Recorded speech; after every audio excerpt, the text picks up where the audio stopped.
लोगोफोर नैबे लाइफांनि मुङा जाबाय पुनर्नभा। हिन्दीआव पुनर्नभा होननानै बुंनाय जायो, नाथाय बर'आव मा होननानै बुंनाय जायो आं बेखौ मिथिया आरो।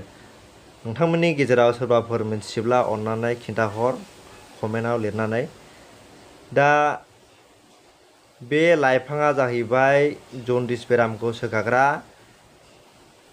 सोरबाफोर जन्दिस बेराम जादोंब्ला बे लाइफांनि बिलाइ एबा बिजौखौ देग्लिनानै सरबत लोङोब्लानो जन्दिस बेरामा गोरलैयैनो गायो। सप्तासे एबा सप्ता खननैनि गेजेरावनो रोखा फोरमान मोनो।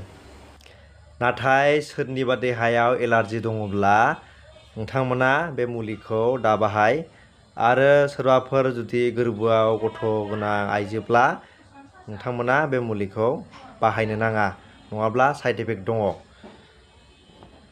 नाथाय जन्दिसनि थाखाय जोबोर मोजां मुलि बियो। बयबो बेखौनो बाहायनानै बयबो गावबा गावनि जन्दिस बेरामखौ सोखानो हादों, बेयो रोखा प्रुफ।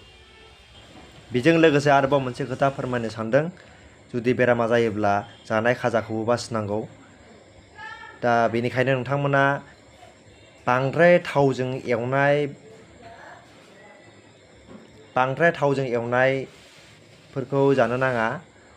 आरो ना बेदरखौथ' गारखानांगोन गाजासिमा।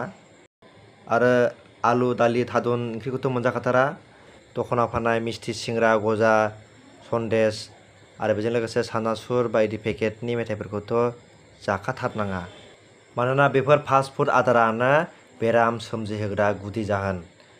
आरो लिभार डेमेज जायोब्लासो जन्दिसाबो जाखायो।